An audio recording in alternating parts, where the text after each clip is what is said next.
What is going on, you guys? It's your boy Average Bob, and in today's video we are live on the road with a week 3 prediction show. I just want to say right off the bat, I am going to be in the stadium Sunday night for this matchup. We're going to be tailgating, we're going to have a great time, and if you hate MetLife Stadium but love tailgating as much as me, give a like and thumbs up for that one. But coming up in this week 3 matchup, let me explain to you through this video a couple different updates in Giants country and Giants land. And one thing I do want to say right off the bat is that this is a mortal lock spot for the Kansas City Chiefs, currently sitting at 0-2 coming into this matchup on the road in MetLife Stadium Sunday night. I'm going to get started in explaining why it's a mortal lock. It's not too hard to figure out, but over the last number of years, especially during the Daniel Jones era, the Giants were absolutely terrible in primetime spots. Now the quarterbacks have changed. Russell Wilson had a good week 2. Daniel Jones is doing his whole new thing, Indiana Jones, out in Indianapolis now.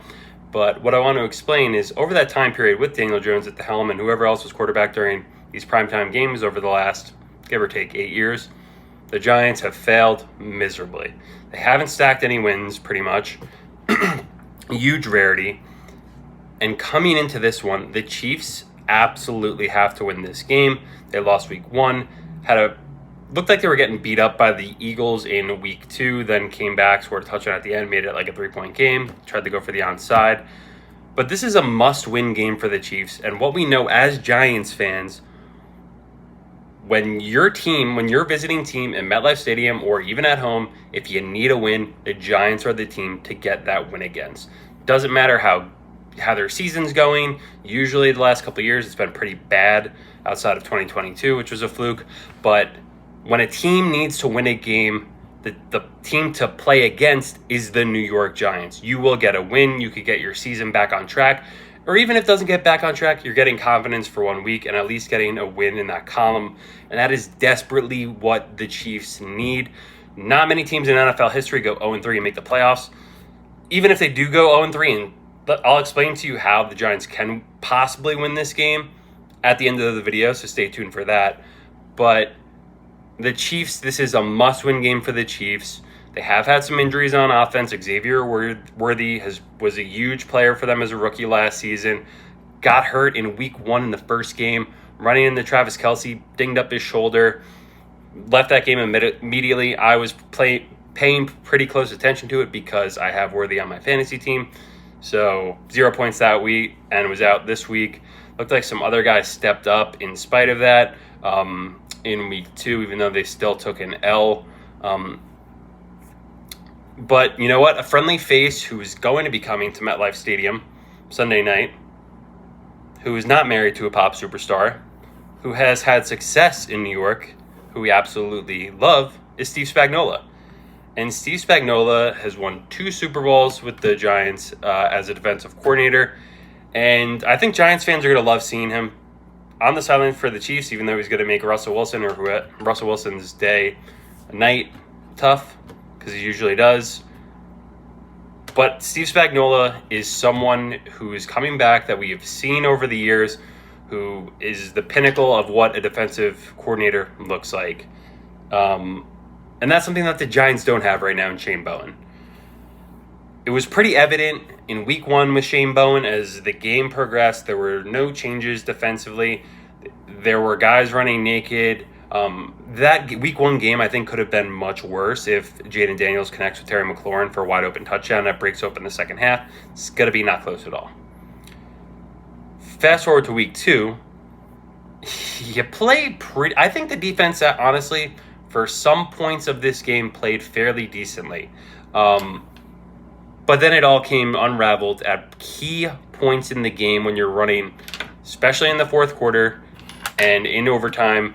I didn't talk about this that much because I was already deep into my recap video. So give a look here up top, or I'll link it in the comments if you want to watch the full recap video from week 2 from the Cowboys game. Really went into a lot of detail there. Hope you have some time to enjoy it if you can. But in that, I didn't do a good job of covering off on Shane Bowen's terrible schemes at the end of the game. coverage was so soft that Dak Prescott was able to just really do what Dak Prescott does when he's down. He finds pockets, holes. He doesn't even have to go to his best guys. He wasn't going to CeeDee Lamb. He was going to Ferguson. He was going to Tolbert. He was going to these other guys that he could just trust to be open in the middle of the field. And when you have a kicker like Brandon Aubrey, you can't just concede 15, 20, 25, 30-yard chunk passes down the field, because it's just, especially in the modern NFL where you have kickers that can routinely kick 55, 60-plus yard field goals. And Brandon Aubrey did it right before to send the game to overtime. So it's just mind-boggling how Shane Bowen ran such a soft coverage in the end of that game.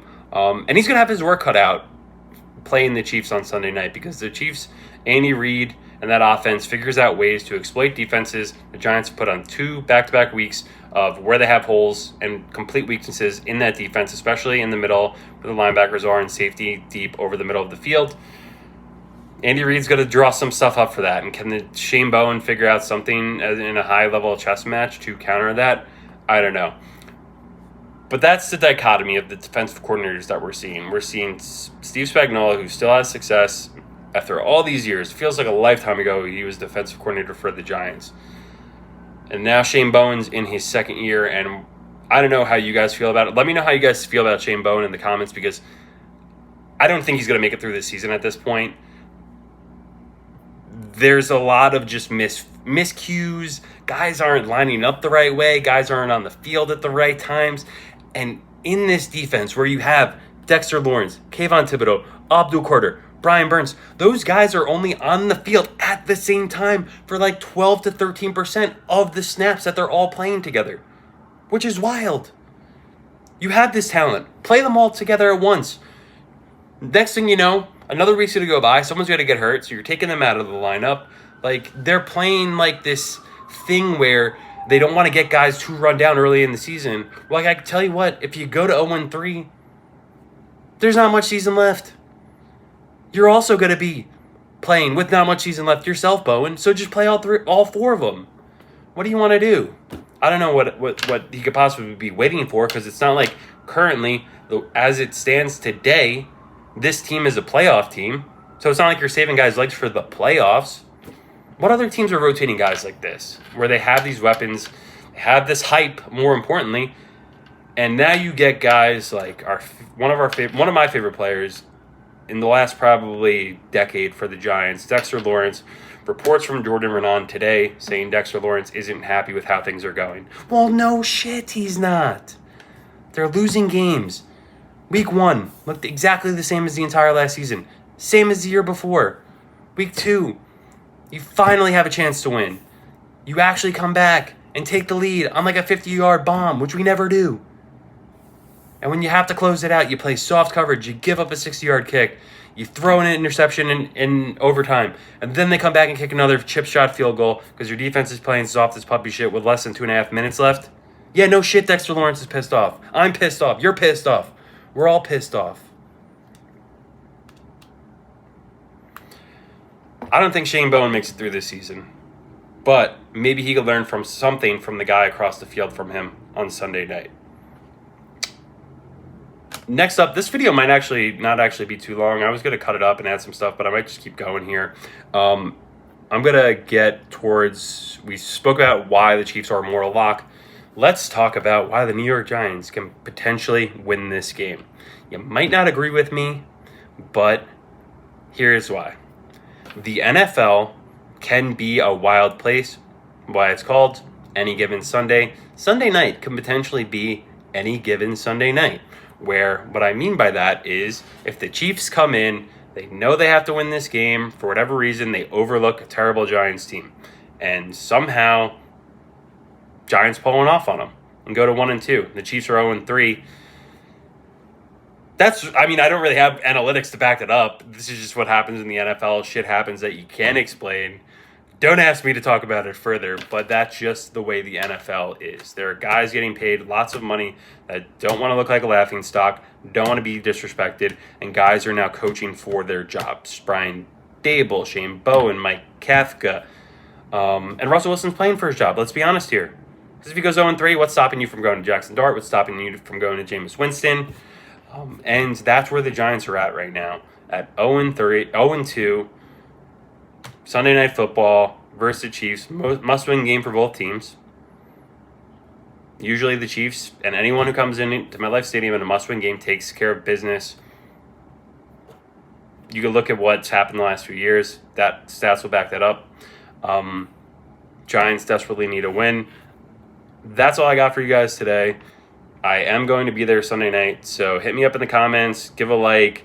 If you're going to, maybe we'll meet up at tailgate. Want to have a great time. I absolutely love tailgate season. I can't really say I love primetime games because in MetLife Stadium, in its history, the Giants really haven't fared too well in primetime games. Maybe that changes. Maybe it changes Sunday night. Thanks for watching.